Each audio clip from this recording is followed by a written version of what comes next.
भैया प्यार, ये कैसी बातें कर रहे हो भाई? प्यार, हाँ ये उम्र ही ऐसी है, 10वीं 11वीं 12वीं उम्र ही ऐसी है, यहाँ हो जाता है, अट्रैक्शन हो जाता है, इट्स नेचुरल। हो रहा है, कोई गलत बात नहीं है, it's natural, it's natural process भाई, नेचर की देन है ये।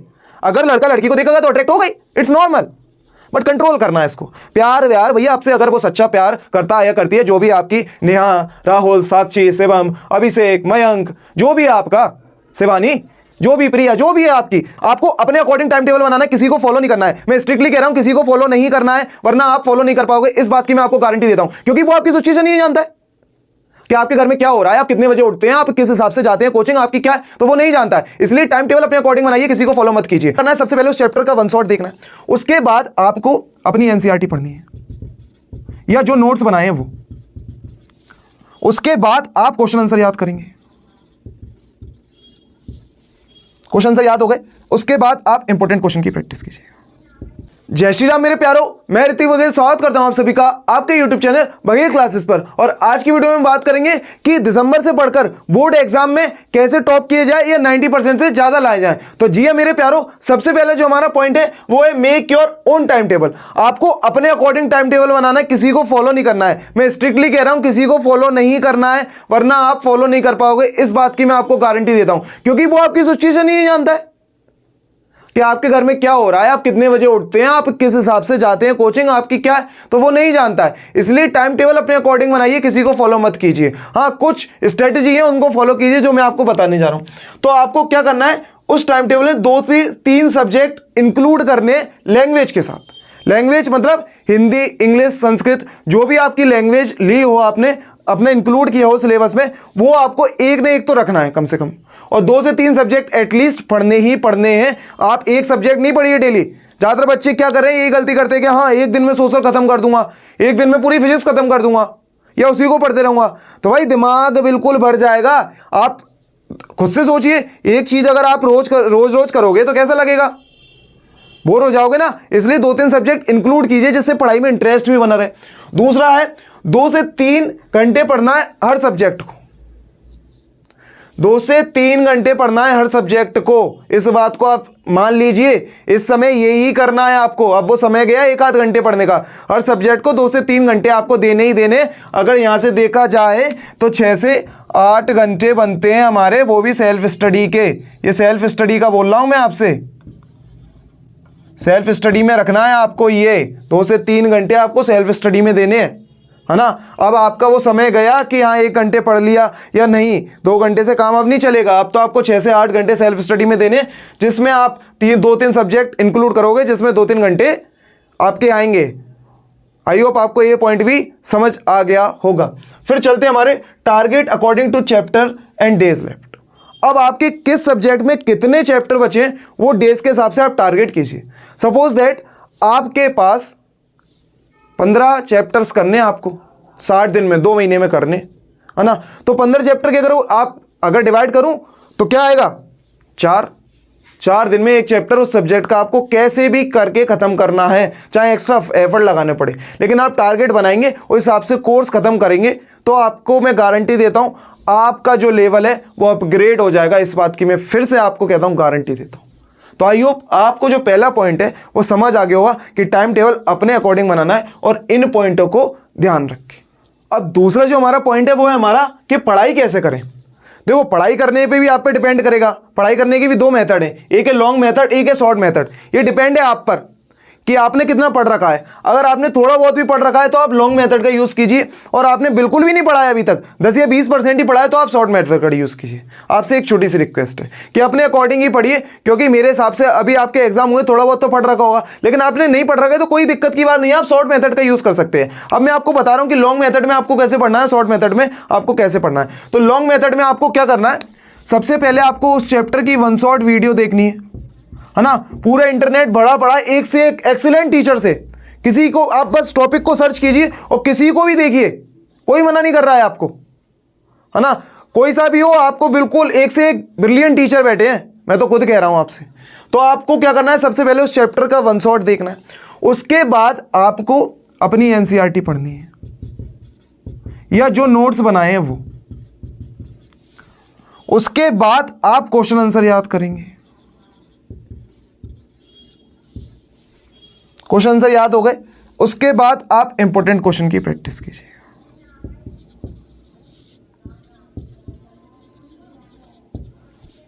ये तो है हमारा लॉन्ग मेथड। शॉर्ट मेथड में क्या आता है, आपको वन शॉट वीडियो तो देखना ही है, क्योंकि जब तक आपको चैप्टर समझ नहीं आएगा तो आप याद नहीं कर पाओगे। आप गलती यही कर रहे हो कि आप उस चैप्टर को समझ ही नहीं रहे हो, और एमपी बोर्ड का ज़्यादातर बच्चा यही गलती करता है कि वो चैप्टर को नहीं समझता है, वो डायरेक्ट क्वेश्चन आंसर याद करने लगता है। नहीं मेरे प्यारो, अगर आप वन शॉट वीडियो देख लोगे तो आपका आधे से ज़्यादा कॉन्सेप्ट वहीं क्लियर हो जाएगा। तो सबसे पहले आप वन शॉट वीडियो देखिए, उसके बाद अगर आप पे कम समय है तो उसके बाद आप एनसीईआरटी को नहीं देखिए। आपको क्या करना है, उसके बाद क्वेश्चन आंसर पे आना है, आपको क्वेश्चन आंसर समझ आ जाएंगे। और आप पे थोड़ा बहुत कम समय है तो फिर इंपॉर्टेंट क्वेश्चन को ही लगाइए, आप इंपॉर्टेंट क्वेश्चन की ही प्रैक्टिस कीजिए। मैं आपको गारंटी देता हूं, आप इस मेथड को भी फॉलो करोगे ना तो अच्छा खासा गेन कर लोगे, अपना लेवल बढ़ा लोगे। ये तो उनके लिए है जिन्होंने थोड़ा बहुत पढ़ रखा है, इसको पढ़ोगे तो आप टॉप कर ही जाओगे, इस बात की गारंटी है इस मेथड से पढ़ोगे। लेकिन ये तब करना है जब आपने कुछ पढ़ रखा हो, 30-40% तक सिलेबस कवर हो गया हो। लेकिन अगर 40 से या 30 से कम % सिलेबस है तो आप इस मेथड का यूज कर रहे हो। आई होप आपको समझ आ गया होगा। अब चलते हैं हमारे नेक्स्ट पॉइंट की ओर। अब आप लोगों ने टाइम टेबल बनाना भी सीख लिया है, अब आप लोगों ने पढ़ना भी सीख लिया है। उसके बाद क्या करना है, आपको पीवाईक्यू सॉल्व करने हैं, मॉडल पेपर सॉल्व करने हैं और सैंपल पेपर सॉल्व करने हैं। सर पीवाईक्यू क्या होते हैं? पीवाईक्यू आपके प्रीवियस ईयर क्वेश्चन होते हैं जो पिछले कुछ सालों में बोर्ड एग्जाम में आ चुके होते हैं। तो जी हाँ मेरे प्यारो, एमपी बोर्ड में आपको बता देना चाहता हूं कि एमपी बोर्ड में एनसीईआरटी जो हमारा कोर्स हुआ है वो 2019 से हुआ है, और जो आपके लैंग्वेज सब्जेक्ट है, जो आपके लैंग्वेज सब्जेक्ट है वो पिछले सेशन से हुए हैं। तो आपसे एक छोटी सी रिक्वेस्ट है कि आपके जो भी लैंग्वेज सब्जेक्ट को छोड़कर मेन सब्जेक्ट है, जैसे 12th वालों के लिए physics, chemistry, maths, bio, commerce, account, 10th में मैथ और साइंस, ये 2019 से हुए हैं। तो इसकी जब आप प्रैक्टिस करोगे तो आप 2019 वाले पेपर से ही करोगे, उससे पहले के नहीं करोगे। ज़्यादातर बच्चे यही गलती कर रहे हैं कि सर 10 साल के पेपर दे दीजिए, 5 साल के दे दीजिए।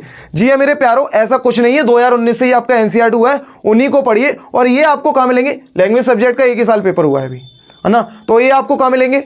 ये आपको मिलेंगे परीक्षा अध्ययन और परीक्षा बोध के पीछे। अगर आपने अभी तक ये सीरीज नहीं खरीदी है तो प्लीज इनको खरीद लीजिए। और वहां से एक और चीज इंक्लूड कर देता हूं कि वहां से ऑब्जेक्टिव पढ़ने हैं आपको, परीक्षा अध्ययन या परीक्षा बोध जो भी आपके पास है, वहां से आप ऑब्जेक्टिव पढ़िए। क्योंकि ज़्यादातर बच्चे यही गलती करते हैं कि ऑब्जेक्टिव नहीं पढ़ते हैं। तो आप ऑब्जेक्टिव पढ़िए वहाँ से और इन पेपरों को सॉल्व कीजिए अच्छी तरीके से, है ना। ये कब करना है? जब आपने बिल्कुल पढ़ लिया हो सब कुछ, पहले मत करने बैठ जाना। जब याद कर लोगे तभी तो पूरा पेपर सॉल्व करवाओगे, क्योंकि वहाँ तो पूरा कोर्स दिया हुआ है, वहाँ से आपको आइडिया हो जाएगा कि हमको क्या क्या पढ़ना है। तो आई होप आपको ये पॉइंट भी समझ आ गया हो। अब जो मैं आपको पॉइंट बताने जा रहा हूँ, बस यही फ़र्क है आपका 80 से 90% के बीच। आपने देखा होगा कई बच्चे एग्जाम में बहुत पढ़ लेते हैं या पूरे साल भर पढ़ते रहते हैं, लेकिन उनके परसेंटेज कम हो जाते हैं। उसके पीछे का कारण है ये पॉइंट, ये सबसे ज़्यादा आपके लिए इंपॉर्टेंट है, वो है आपका रिवीजन और टेस्ट। रिवीजन बच्चे नहीं करते हैं, याद तो हो जाता है, उस समय तो इंटरेस्ट रहता है, लेकिन रिवीजन में बोर हो जाते हैं।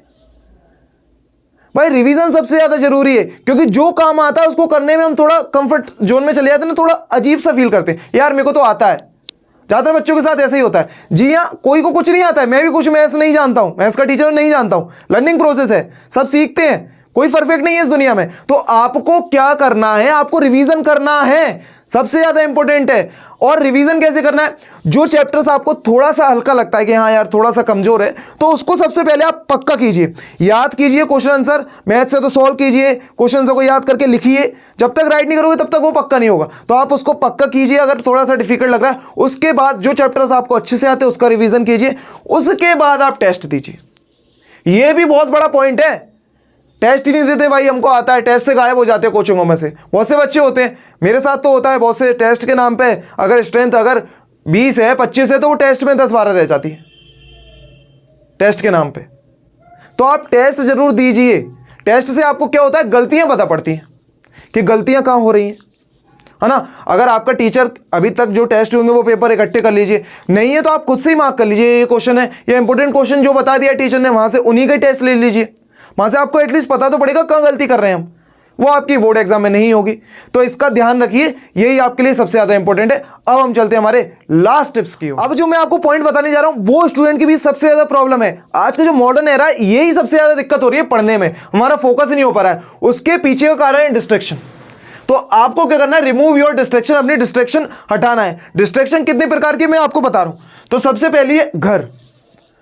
भैया आप घर क्यों कह रहे हो, सर आप क्यों घर कह रहे हो, घर वाले तो कहते हैं पढ़ो पढ़ो। अरे घर में डिस्ट्रैक्शन वही तो मेन है कि घर वाले आपको कह रहे हैं पढ़ो पढ़ो। आपको क्या करना है, एकांत जगह पे जाना है। एकांत मतलब अकेले जाना है, वहां सिर्फ फिक्स करना है कि हाँ ये मेरी पढ़ाई की जगह ही है। अगर ज्यादा शोर शराबा होता है घर में, लेकिन कुछ एक जगह ऐसी होती है वहां थोड़ा शोर कम हो रहा होता है ना, तो आपको ऐसी जगह अपना स्टडी मटेरियल या अपना स्टडी रूम या स्टडी पॉइंट बनाना है जहां डिस्ट्रैक्शन कम होता हो, और वहां आप सारे मटेरियल रखेंगे अपने पढ़ाई के। जिस सब्जेक्ट को आप कर रहे हो वहां आप सारे मटेरियल रखेंगे। वहां आपकी किताब हो गई, गाइड हो गई सारी, और इंक्लूडिंग पानी, वाटर ऑल्सो, क्योंकि आप जैसे ही उठोगे वैसे डिस्ट्रैक्ट हो जाओगे। तो जहां पढ़ रहे हो वहां आपको सारे मटेरियल यूज करने हैं जिस सब्जेक्ट का आप पढ़ रहे हो, इंक्लूडिंग वाटर। नेक्स्ट है आपका वही दोस्ती। भैया दोस्ती क्यों कह रहे हो, दोस्ती तो अच्छी होती है। भाई दोस्ती अच्छी होती है, मैं भी मानता हूं, लेकिन दोस्त अभी वही बनाए जो आपसे सिर्फ पढ़ाई की बात करें। ये नहीं कि चल भाई वहां चलने हैं 2 घंटे घूमने, चलो भाई पिक्चर देखने चलने, अरे भाई ये वेब सीरीज अच्छी आई है, अरे भाई वो गेम खेलते हैं, चलो आप पबजी लगा ले 1 घंटे, वो मिशन पूरा करेंगे। नहीं मेरे प्यारो, आपको दोस्ती अभी उन्हीं से ही रखने जो आपसे पूछे हाँ भाई इसका आंसर ऐसे कैसे आया, अरे यार मेरे को बता दे यार, ये मेरे को एलिमिनेशन मेथड सॉल्व करा दे यार, है ना, या मैं आपको ट्रिग्नोमेट्री बता देता हूँ, मैं आपको मैट्रिक्स सॉल्व करा देता हूँ, है ना। उन्हीं से ही दोस्ती बनाए जो अभी आपसे पढ़ाई से ही कोरिलेट करें, क्योंकि संगत का असर तो होता है भाई, संगत की रंगत तो होती है, ये भी आपको पता है। तो अभी उन्हीं से ही बनाए जो आपसे अच्छे से पढ़ाई से रिलेटेड हो। तो नेक्स्ट है आपका प्यार। भैया प्यार, ये कैसी बातें कर रहे हो भाई, प्यार हाँ ये उम्र ही ऐसी है, 10वीं 11वीं 12वीं उम्र ही ऐसी है, यहाँ हो जाता है, अट्रैक्शन हो जाता है, इट्स नेचुरल हो रहा है, कोई गलत बात नहीं है, इट्स नेचुरल प्रोसेस भाई, नेचर की देन है ये। अगर लड़का लड़की को देखेगा तो अट्रैक्ट हो गई, इट्स नॉर्मल, बट कंट्रोल करना है इसको। प्यार व्यार भैया आपसे अगर वो सच्चा प्यार करता है या करती है, जो भी आपकी नेहा, राहुल, साक्षी, शिवम, अभिषेक, मयंक, जो भी आपका, शिवानी, जो भी प्रिया, जो भी है आपकी, सिर्फ उनसे उतना ही मतलब रखें। मतलब क्यों बोल रहे हो भाई, मतलब से मतलब है कि आप उनको बोलिए कि मेरे एग्जाम है, उनके भी तो चल ही रहे होंगे, है ना। अपने से बड़ी कौन पढ़ाता है या कौन उससे अपना रिलेशन बनाता है, होंगी तो वो छोटी या ऑलमोस्ट सेम क्लास की। एक्सेप्शन इज ऑलवेज देयर, कई कई जगह हो जाता है, ठीक है ना।